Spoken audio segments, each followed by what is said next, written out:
ನೋಡಿದನು ಕಲಿರಕ್ತ ಬೀಜನು,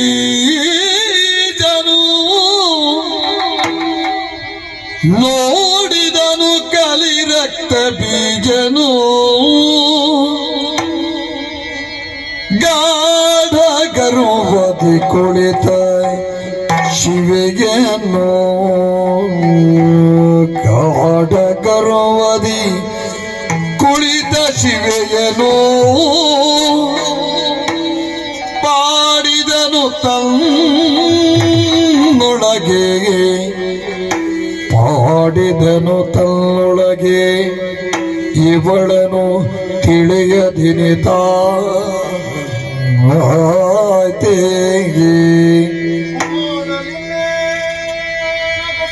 ಶುಂಭನ ಕೂಡಿ ಭಾಷೆಯ ಒರೆದು ಬಂದಿಗೆ,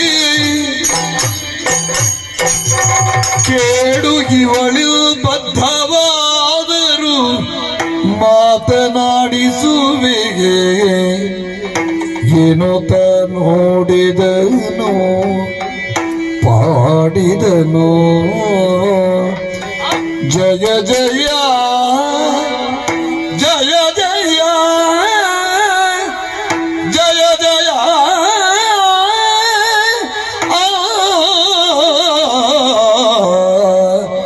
ಜಯ ಜಯ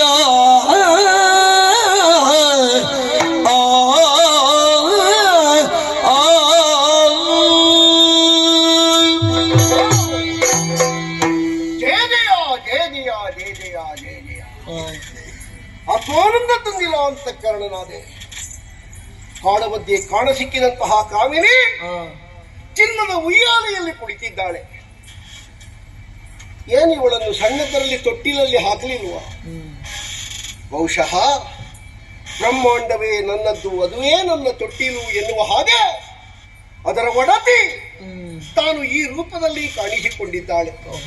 ಮೂರು ಬಲಿಯಿರುವ ಶಿವಶೂಲ, ಹರಿತವಾದಂತಹ ಖಂಡೇಯ, ಇದನ್ನೆಲ್ಲ ಜಳಪಿಸುತ್ತಾ ಕುಳಿತಂತಹ ಇವಳ ಪ್ರಸನ್ನ ವದನವನ್ನು ಕಂಡ್ರೆ, ಇವಳ ಕೈಯಲ್ಲಿ ಕತ್ತಿ ಇದ್ರೆ ಬಾಕಿದ್ದವರಿಗೆ ಕಡಿದಾಳೆ ಪ್ರಶ್ನೆ ಬರ್ತದೆ. ಆದ್ರೆ ಸತ್ತವರೆಲ್ಲ ಇವಳ ಘಾತಕ್ಕೊಳಗಾಗಿ ಜೀವ ಬಿಟ್ಟವರು ಅಂತ ನಾವು ಪ್ರತ್ಯಕ್ಷವಾಗಿ ಕೇಳಿದ್ದೇವೆ, ತಿಳಿದಿದ್ದೇವೆ, ನೋಡಿದ್ದೇವೆ. ಹಾಗಾದ್ರೆ ಒಂದು ಕಡೆಯಿಂದ ಸೌಂದರ್ಯದ ರಾಶಿಯಾಗಿ ಪ್ರಸನ್ನ ವದನೆಯಾಗಿ ಕಾಣಿಸಿಕೊಳ್ತಾ ಇದ್ದಾಳೆ, ಮತ್ತೊಂದು ಮುಖದಿಂದ ಉಗ್ರ ಭೈರವಿಯಾಗಿ ಸಿಕ್ಕಿದವರ ತಲೆಯನ್ನು ಕಡಿಯುತ್ತಾ ಇದ್ದಾಳೆ. ಯಾಕೆ ಈ ವ್ಯತ್ಯಾಸ? ಎರಡು ರೂಪ. ಹಾಗಾದ್ರೆ ಪ್ರಸನ್ನತೆಗೆ ಒಂದು ರೂಪ, ವ್ಯಗ್ರಕ್ಕೆ ಉಗ್ರ ಸ್ವರೂಪ. ಯಾರು ಭಾಗ್ಯವರ್ತಿರೋ ಅಂತವರಿಗೆ ನನ್ನ ಆಶೀರ್ವಾದ ಇದೆ, ಅನುಗ್ರಹ ಇದೆ. ಯಾರು ತಲೆ ಏರಿಸಿ ಬರ್ತೀರಿ ಅಂತವರಿಗೆ ನನ್ನದ್ದಾದಂತಹ ಮರ್ಧನ ಶಕ್ತಿಯೂ ಇದೆ ಅಂತ ತೋರಿಸ್ತಾ ಇದ್ದಾರೆ. ಹೌದು, ನಾವು ದೇವಸ್ಥಾನದಲ್ಲಿ ಹೋಗಿ ತೀರ್ಥ ತೆಕ್ಕೊಳ್ಳುವಾಗ ತೀರ್ಥದ ಸೌತೀರ್ಥದಲ್ಲ, ಅದು ಹಾವಿನ ಹೆಡೆಯ ಹಾಗೆ ಚಿತ್ರವನ್ನು ಹೊಂದಿರ್ತದೆ. ಯಾಕಪ್ಪ ತೀರ್ಥ ಕೊಡುವಾಗ ಹಾವಿನ ಹೆಡೆ ಇದ್ದದ್ರಲ್ಲಿ ಕೊಡ್ತಾರೆ? ಅದು ಕೊಡುವುದು ವಿಷವಾದರೂ ನಾವು ತೆಕ್ಕೊಳ್ಳುವಾಗ ಅಮೃತ ಅಂತ ಬೇಕು. ಅವಳಲ್ಲಿ ಎಷ್ಟುಂಟು ಅಂತಲ್ಲ, ನಮಗೇನು ಬೇಕು ಎನ್ನುವುದನ್ನು ನಾವು ಯೋಚಿಸಬೇಕು. ಈ ನಿಟ್ಟಿನಲ್ಲಿ ನಾನು ಮುಂದುವರಿದರೆ ಇವಳನ್ನು ಸ್ತೋತ್ರ ಮಾತ್ರದಿಂದ ಒಲಿಸಿಕೊಳ್ಳುವುದಕ್ಕೆ ಸಾಧ್ಯ, ಸ್ತುತಿ ಮಾತ್ರದಿಂದ ಇವಳನ್ನು ಸಂತೃಪ್ತಿಪಡಿಸುವುದಕ್ಕೆ ಸಾಧ್ಯ ಅಂತ ನಾವು ಕೇಳಿದ್ದೇವೆ. ನೋಡೋಣ, ಒಂದು ಪ್ರಯತ್ನ. ಪೂರ್ಣ ಪ್ರಮಾಣದಲ್ಲಿ ಆಗ್ತದೆ ಅಂತ ಏನೂ ಇಲ್ಲ. ಒಂದು ವೇಳೆ ನನಗೆ ಮರಣ ಬಂತು ಅಂತ ಇಟ್ಟುಕೊಳ್ಳಿ, ಆಯ್ತಲ್ಲ, ಇವಳ ಕೈಯಲ್ಲಿ ಸತ್ತವರು ಮತ್ತೆ ಬದುಕಲಿಕ್ಕುಂಟಾ? ಸಾವಿನಲ್ಲಾದ್ರೂ ಒಂದು ಸಾರ್ಥಕ ಉಂಟಲ್ಲ, ಸಾಯಲಿಕ್ಕೆ ಯಾವತ್ತಾದ್ರೂ ಒಂದು ದಿವಸ ಉಂಟು. ಇವತ್ತು ಇಲ್ಲಿ ಈ ಕಾರಣಕ್ಕಾಗಿ ನಾನು ಸತ್ಯ ಅಂತಾದ್ರೆ ಮರುಜನ್ಮ ಇಲ್ಲದೆ ಇರುವಂತಹ ಮೋಕ್ಷ ನನಗೆ ಸಿಕ್ಕೀತು, ಬದುಕಿನಲ್ಲಿ ಒಂದು ಬಿಡುಗಡೆಯ ಪಥ ಸಿಕ್ಕೀತು. ಹಾಗಾಗಿ ಭಕ್ತಿ ಭಾವದಿಂದ ಒಲಿದು ಯಜಮಾನನನ್ನೂ ಬಿಟ್ಟುಕೊಡದೆ, ಇವಳನ್ನೂ ತಿಳಿಯಲಿಲ್ಲ ಅಂತ ಆಗದೆ ಒಂದು ಮಧ್ಯದಲ್ಲಿ ನಿಂತು ವ್ಯವಹರಿಸಿದ್ರೆ ಹೇಗೆ ಅಂತ ನೋಡೋಣ.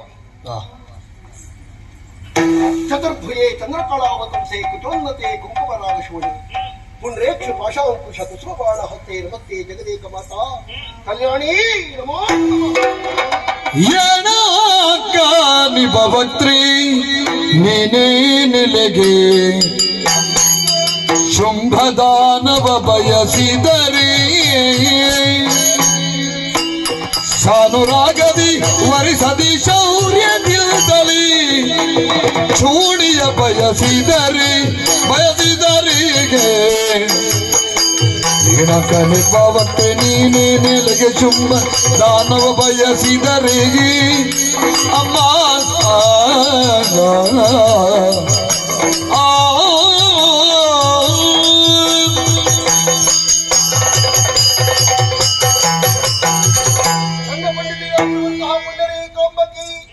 ನಿನ್ನ ಪದಪದ್ಮಗಳಲ್ಲಿ ರಕ್ತಬೀಜನ ದೀರ್ಘದಂಡ ಪ್ರಣಾಮಗಳಮ್ಮ. ಎದ್ದೇಳಪ್ಪ. ತಾಯೇ, ಏನು ನಿನ್ನ ಬಗ್ಗೆ ಬಹಳ ಪ್ರಚಾರ ಉಂಟಮ್ಮ. ಹೇಗೋ ನಮ್ಮ ಶೋಣಿತಾಪುರಕ್ಕೂ ನಿನ್ನ ಅರ್ಥ ಆಗಿದೆ. ಆಹಾ, ನಮ್ಮ ಯಜಮಾನರಾದಂತಹ ಶುಂಭ ನಿನ್ನ ಬಗ್ಗೆ ಬಹಳ ಅತ್ತೆಯನ್ನು ವಹಿಸಿದ್ದಾರಮ್ಮ. ಬೇಕು ಎನ್ನುವಂತಹ ಭಾವವನ್ನು ಪ್ರಕಟೀಕರಿಸಿ ಬಹಳ ಮಂದಿಗಳನ್ನೆಲ್ಲ ಕಳುಹಿಕೊಟ್ಟ. ಹೌದು.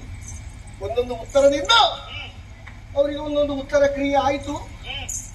ಆದರೆ ಸರಿಯಾದ ಉತ್ತರದ ಕ್ರಿಯೆ ಮಾತ್ರ ಕಾದವನಿಗೆ ಬರಲಿಲ್ಲ. ಆಹಾ, ಹಾಗೆ ನಾನು ಬಂದೆನಮ್ಮ.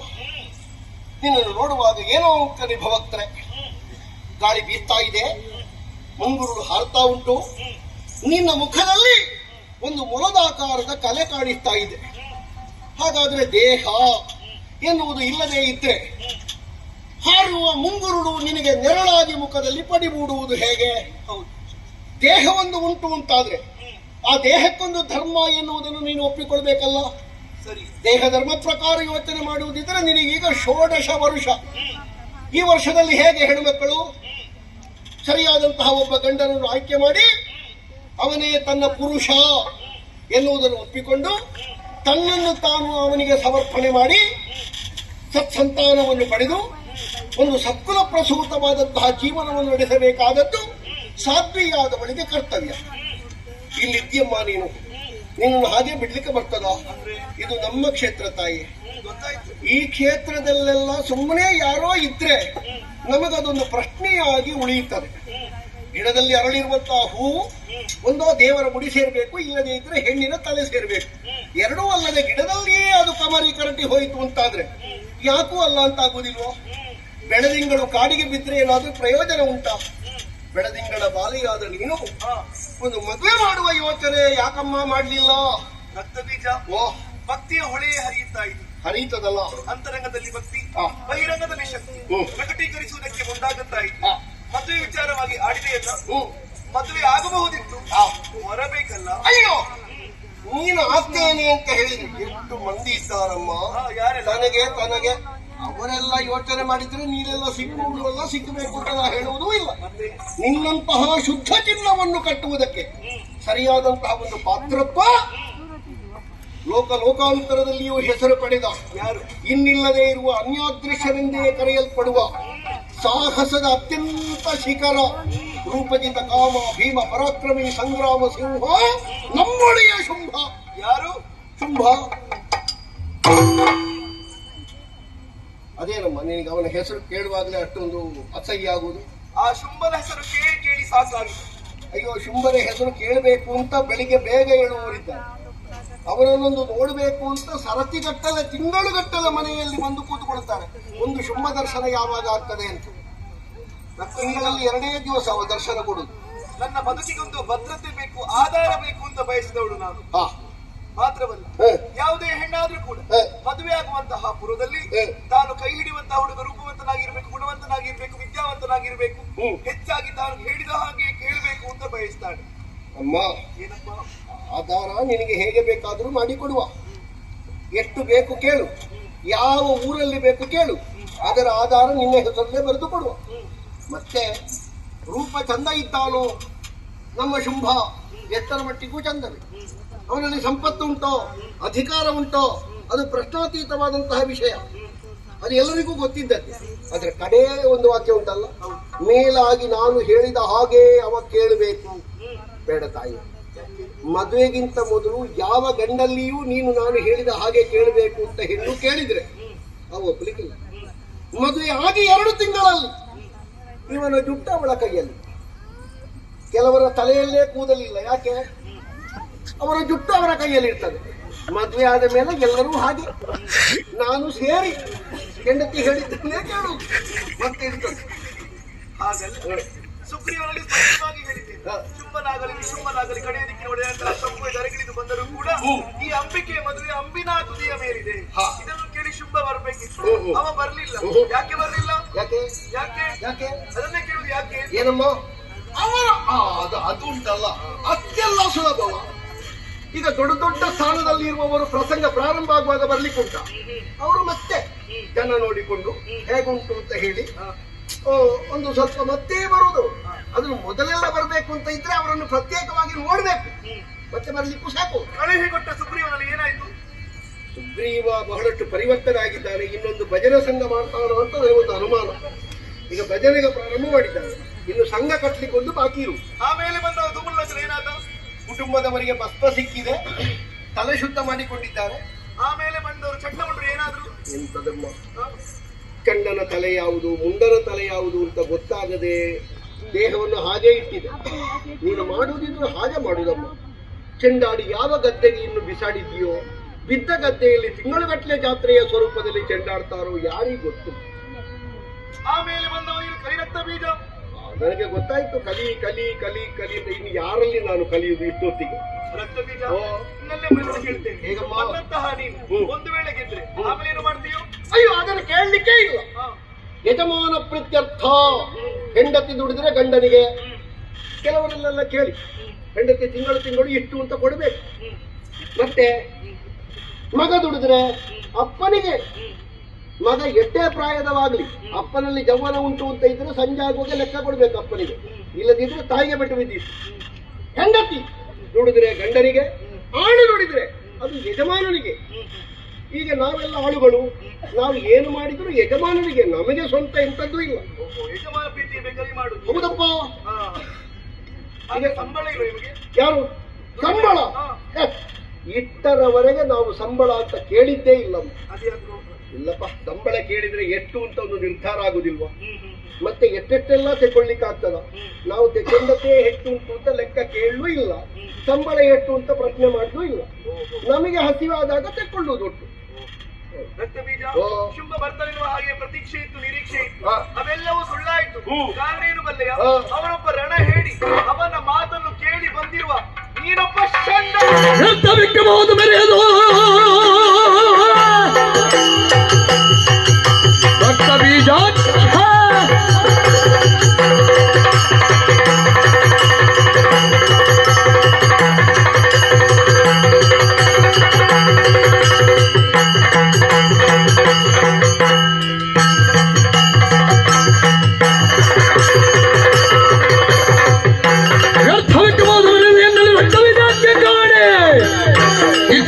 ವರದಿ ಭಂಗಿಸುವ ಸಮರ್ಥನ ಜಾಣಿ.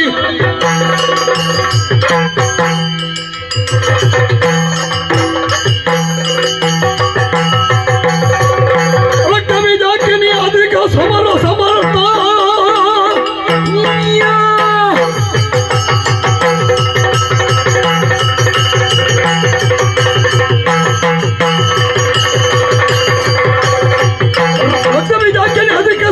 ಸಮರ್ಥನೆಂಬುದವಲ್ಲೇ ಸತ್ತು ಅವರಿಗೆ ಮೇಣದಲ್ಲಿ ದೇವಿಯು ಧೃತಗಳು ಸಮರವನು. ಕೇಳಿ ಬಲ್ಲೆ, ಇನ್ನು ಜಯದ ಪ್ರಕಾಶ ಎಷ್ಟು ಅಂತ ನೋಡಬೇಕಪ್ಪ. ಮುಂದೆ ಹುಡುಗಿಯ ಕಪ್ಪಿನಲ್ಲಿ ಹುಡುಗಿಯ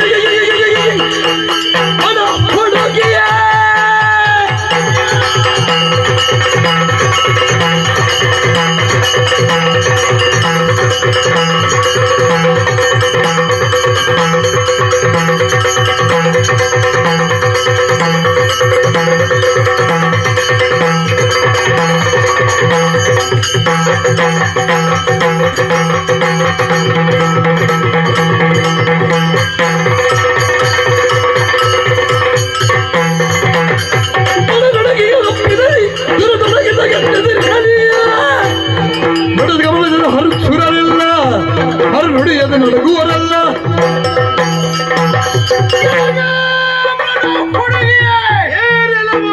ಹರಿಕಮಲಚರ ನಡಗಿದಂತಹ ಬೀಜದಲ್ಲಿ ದುರಬೇರೆ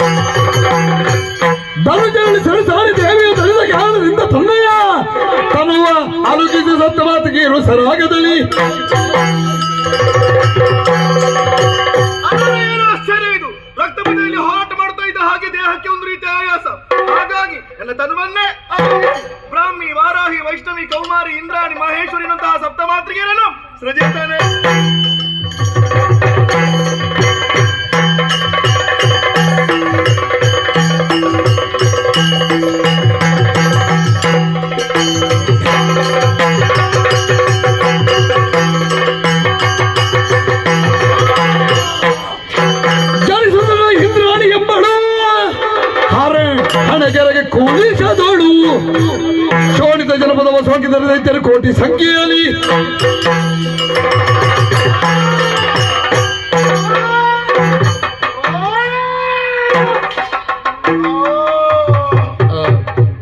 ಇಂದ್ರಾಣಿ ಹಿಡಿದ ವಜ್ರಾಯುಧ ಮನೆಗೆ ಬಂದು ಅಪ್ಪಳಿಸಿದೆ.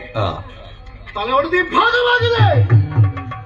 ರಕ್ತಭೂಮಿಯನ್ನು ಸೋಕಿದರೆ ಕೋಟಿ ಬೀಜ ಉತ್ಪತ್ತಿ ಹೊರಂಟು ಬ್ರಹ್ಮದೇವರು ಕೊಟ್ಟದ್ದು ಅಜ್ಜ, ದೊಡ್ಡ ಅಜ್ಜ. ಹಾಗಾಗಿ ನನ್ನ ಸಾಮರ್ಥ್ಯ ಏನು ಅಂತ ತೋರಿಸಬೇಕು.